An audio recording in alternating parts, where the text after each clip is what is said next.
بسم اللہ الرحمن الرحیم۔ رسول اللہ صلی اللہ علیہ وآلہ وسلم نے اس وقت جب آپ کے گرد صحابہ کی ایک جماعت بیٹھی ہوئی تھی فرمایا کہ مجھ سے بیعت کرو، اس بات پر کہ اللہ کے ساتھ کسی کو شریک نہ کرو گے،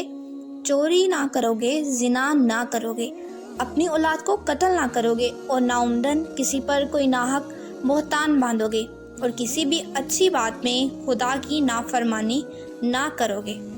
جو کوئی تم میں اس عہد کو پورا کرے گا تو اس کا ثواب اللہ کے ذمہ ہے، اور جو کوئی ان بری باتوں میں سے کسی کا ارتکاب کرے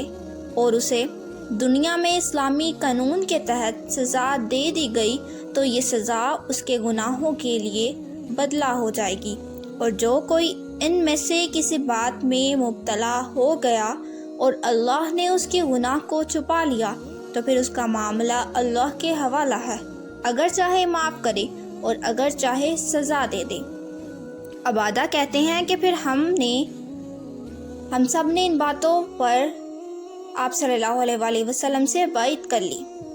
صحیح بخاری حدیث نمبر 18۔ جزاک اللہ خیرہ۔